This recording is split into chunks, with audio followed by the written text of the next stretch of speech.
최근 눈에 띄는 경제 성장력을 보이며 새로운 거점 지역으로 떠오른 신남방 경제권. 특히 세계 주요 기업들의 탈중국 현상이 심화되면서 새로운 경제 활로를 개척하기 위한 신흥시장 선점에 글로벌 경쟁이 치열한데요. 지난 2017년 우리 정부도 신남방 정책을 최초로 거론하며 아세안 시장과 상생의 경제 협력 기반을 구축하기 위한 경제, 외교 정책을 펼치고 있는 가운데 우리나라가 미래 먹거리 지역을 선점해 아세안 국가와 상생할 수 있을지 박상우 신남방 경제연구회 대표와 함께 이야기 나눠봅니다. 미국과 중국의 무역 전쟁 그리고 중국의 인건비 상승 등으로 전 세계의 탈중국 현상이 확산되면서 새로운 생산 기지가 급부상하고 있습니다. 바로 아세안 중심의 신남방 경제권입니다. 네, 4차 산업혁명과 디지털 전환이 가속화되는 가운데 이 아세안 시장과 미래지향적 상생 관계를 형성하려면 어떻게 해야 할지 알아보는 시간 갖도록 하겠습니다. 박상우 신남방 경제연구회 대표 모셨습니다. 어서 오세요. 네, 안녕하십니까? 안녕하세요. 반갑습니다. 자, 시청자 여러분들 가운데서 신남방 경제연구회가 과연 무슨 일을 하는 곳인지 궁금하신 분들이 계실 것 같습니다. 어떤 단체인지 소개 말씀 부탁드립니다. 예, 저희 단체는 우선 도시와 또 부동산, 건축가, 건설 분야의 전문가와 법인 기업들이 참여하고 있는 일종 연구 조직이고요. 베트남, 미얀마, 인도네시아 같은 아세안권 10개 국가에서 발생하고 있는 도시와 부동산 문제, 건축가, 건설 관련 이슈들을 주요 연구 대상으로 삼고 있습니다. 가장 신경 쓰는 게 있다면 또 어떤 지역인지, 특히 성장 거점 지역으로 잘 나가는 데가 어딘지, 그리고 어떤 장점 또 어떤 가치가 있는지 좀 여쭤볼 수 있을까요? 아세안 10개국을 묶어서 먼저 말씀을 드리겠습니다. 아세안 10개국은 인구가 한 6억 4천만 명 정도 되고 있는데요. 그리고 인구도 계속해서 늘고 있고, 느는 뿐만이 아니고 경제 규모도 점점 커져서 매년 한 5% 정도의 경제 성장을 꾸준히 하고 있고요. 와. 다들 뭐 유망하지만 그중에서 특히 이제 베트남은 아세안권의 성장을 지금 주도하고 있는 나라이고, 우리나라에서 수출을 세 번째로 많이 하는 나라가 베트남입니다. 우리나라 수출 제일 많이 하는 나라가 중국이고요. 두 번째가 미국이고, 3위가 일본이나 홍콩 이런 나라가 아니고 베트남입니다. 그 정도로 이미 벌써 경제적으로 성장이 되어 있고, 큰 형이네요, 큰 형. 우리나라하고 굉장히 가까운 그런 네네. 나라입니다.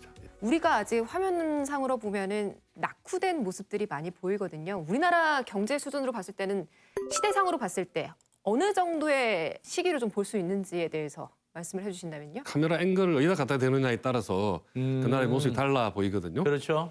베트남의 경제 수도인 호치민, 또 행정 수도인 하노이 같은 데는 고층 빌딩과 경제 활기를 느낄 수가 있고요. 아주 역동적인 그런 모습을 볼 수가 있어서 앵글을 어디다 갖다 대느냐에 따라서 다른 모습을 볼 수가 있는데, 마치 성장하고 있는 나라이기 때문에 네. 제가 많이 듣는 질문이, 그러면 굳이 한국과 비교를 하자면 베트남의 총 GDP 수준은 우리나라의 88년 올림픽 할 때 수준 정도입니다. 제가 개인적으로 즐겨 쓰는 표현은, 이미 이제 비행기가 우리가 이륙을 했다고 그러지 않습니까? 영어로 하면 이륙이라는 단어를 take off라고 그러는데, 네.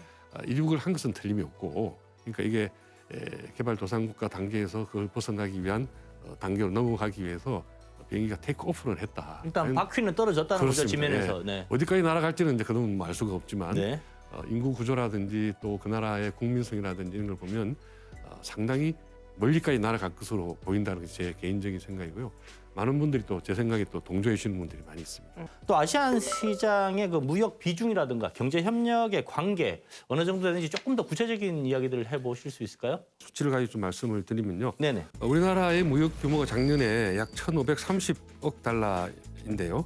전체의 한 25%를 차지하고 있는 중국이고, 2위가 1,530억 달러로서 아세안 국가가 전체적으로 2위를 차지하고 있습니다. 이렇게 교역만 이루어지는 것이 아니고, 지난해 말 우리나라에 들어와 있는 그 아세안의 국민이 이미 64만 명 정도가 들어와 있고요.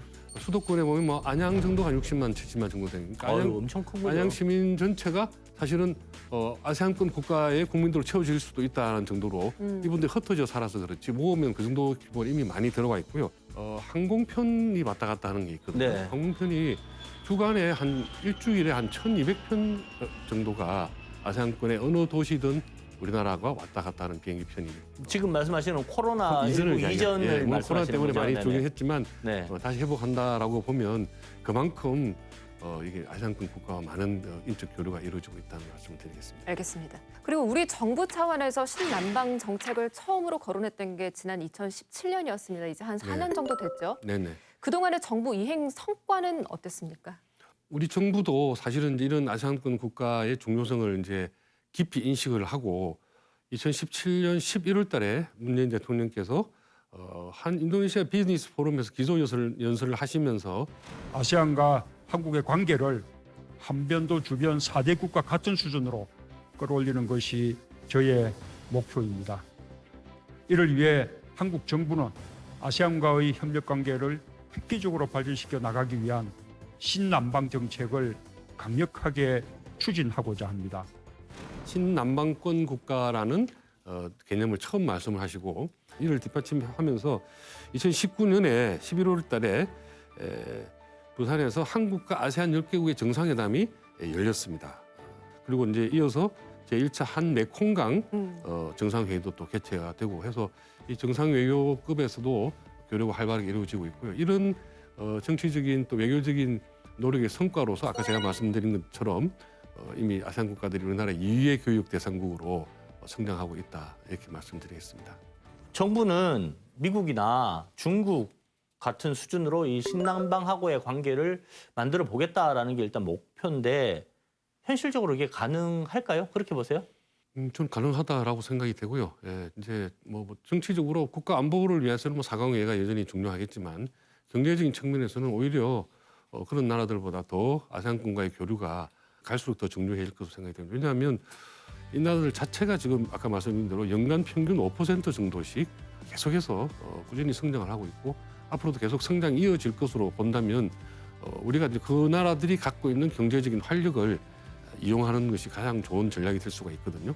그래서 이미 이제 성숙기 또는 세태기에 들어가 있는 선진국들보다는 한참 역동적으로 성장하고 있는 신남방권 국가와 경제 관계를 서로 상호 보완적인 관계를 맺어가면서 발전해 나가면 굉장히 시너지 효과가 날 것으로 생각을 합니다. 방금 말씀하신 것처럼 그만큼 성장성이 좋다는 얘기는 또 다른 의미는 위험 부담도 있을 수 있다라는 얘기가 될 수도 있을 것 같고요. 그러면 우리나라 공기업들이라든가 아니면 뭐 민간 기업이라도 신남방 경제 쪽에 관심을 많이 가지고 있는 곳이 있다든가 아니면 투자할 수 있는 곳이 괜찮은 곳이 있을까요?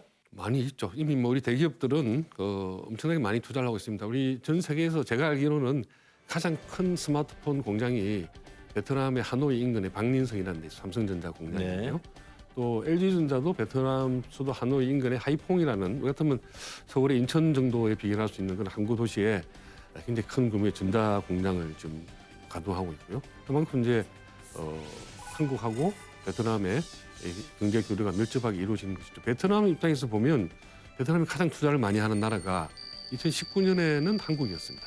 근데 이제 2020년에는 싱가포르가 1등이고 우리나라가 2등으로 좀 잠깐 자리를 바꿨지만 어쨌든 베트남도 한국에 대한 경제적인 의존도가 굉장히 높은 나라이죠. 그래서 지금은 한국과 아세안 국가 또 베트남 이런 나라들하고 우리가 경쟁 관계에 있다기보다는 제 생각에는 향후 한 10년 이상은 상호 보완적인 관계로 서로 윈윈할 수 있는 그런 동반자적인 관계를 유지할 수 있을 거로 생각을 하고요. 대기업들은 이미 그렇게 진출이 활발하게 되어 있고 여러 분야의 공기업들이 그 동남아 시장에 진출하기 위해서 주지원도 파견하고 지사도 설립하고 그렇게 노력을 하고 있습니다. 포스트 코로나를 대비해서 우리가 조금 더 눈여겨봐야 할 국가들이 있다면 어느 나라를 좀 꼽아보시겠어요? 당연히 이제 저는 유수님도 베트남을 꼽고요. 동남아에 일본이 우리보다 훨씬 더 많이 진출해 있고 진출 역사도 깊습니다. 깊는데 유일하게 일본을 이기고 있는 나라가 베트남입니다. 우리가.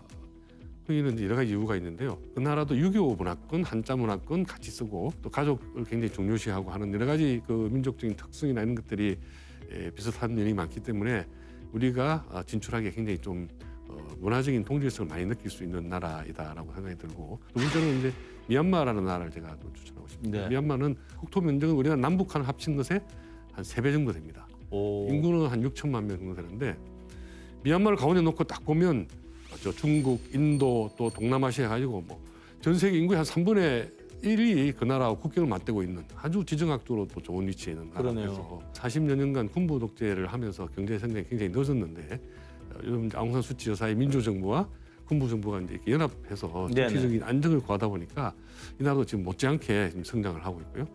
이런 나라도 앞으로 굉장히 눈여겨볼 만한 나라가 아닐까 생각이 됩니다. 지나친 우려일 수도 있습니다만 신남방 국가들이 전 세계적으로 새로운 공장으로 이제 진입을 한다라고 가정을 네. 하면 기존의 공장 역할을 하던 중국하고 또 다른 무역 전쟁의 가능성도 있는 거 아닌가요?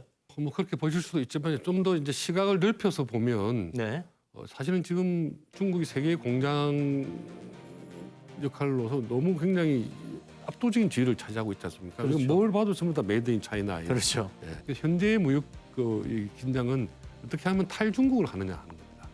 그리고 이제 그게 베트남이나 미얀마나 인도네시아나 이런 동남아 국가로 이 제조업의 균형이 좀 이전이 된다면 중국 일변도에서 좀 다원화하는 그래서 오히려 전 세계적인 무역 이 분쟁의 이 텐션 긴장은 저는 더 낮출 수 있다라고 생각이 됩니다. 아세안 시장과 우리나라가 이제 또 상생을 해야 합니다. 서로 윈윈하기도 해야 되고요. 네네. 그 가운데서 우리 정부의 어떤 역할이 필요하다고 보세요? 저는 정부와 민간 영역이 동남아권 국가를 갈 때 좀 마치 이 선단들처럼 연합을 해서 가야 되는데 그럼 정부는 무슨 역할을 할 거냐? 아까 말씀하신 대통령께서 이제 정상 외교 수준에서 많이 이렇게 교류를 해주시고 또 우리나라 정부가 운영하고 있는 ODA 작업, 무상 원조가 있습니다. 그런 것들이 물론 뭐 규모가 보면 중국이나 일본에 비해서는 적긴 하지만 무상 원조를 좀 집중적으로 하고 그렇게 하면 그 무상 원조나 이런 거로 이제 한국식 제도를 만들어준 거. 이제 한국에서 와서 뭐 부두를 만들어주고 뭐 고속도로를 만들어주고 이런 것도 뭐 좀 좋지만 그거보다도 사실은 고기 잡는 법을 같이 달라. 이런 데 대한 수요가 높습니다. 그래서 날리지 쉐어링 지식을 나누는 프로그램이라고 그러는데요. 그런 쪽으로 해서 한국식 제도를 많이 만들어주고 그런 제도의 틀 위에서 한국 기업들이 같이 활동할 수 있는 영역을 아까 말씀드린 그 인적 네트워크와 같이 엮어서 하면 네. 굉장히 효율적으로 일이 진행될 것으로 생각을 하고 있고요. 제가 지금 대표로 있는 신남방 경제연구에도 그런 비전을 가지고 일종의 플랫폼 역할을 하고 제가 지금 그거 여쭤보고 싶었던데 정부가 해야 될 일, 공기업이 해야 될 일, 민간 기업이 해야 될 일 구분해서 이야기를 해주셨어요. 네네네. 그러면 우리 신남방 경제위원회는 어떤 일을 해주실 건가요? 뭐 그 역할을 이제 저희가 이제 그 사람들이 아까 말씀드린 네트워크를 만들고 교류를 하는 플랫폼을 만들려고 생각을 합니다. 저희가 매 3주에 한 번씩 그 웹 매거진을 발행을 하는데요. 도시와 주택을 비롯한 부동산 또 건축이나 건설 같은 이런 쪽의 이슈를 주로 다루고 있거든요. 그래서 많은 분들이 이제 글을 써주고 그 글을 통해서 만나서 이제 서로 정보도 공유를 하고 있습니다.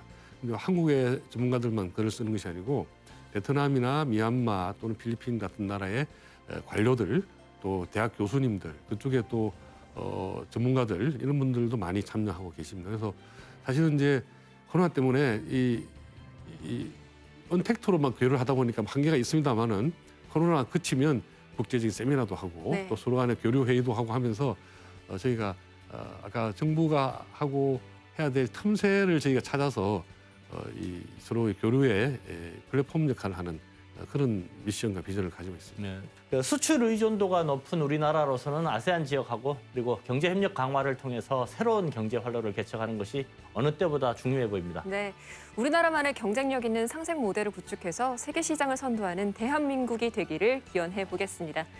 대표님 오늘 말씀 여기까지 듣겠습니다. 고맙습니다. 네, 감사합니다. 고맙습니다. 네.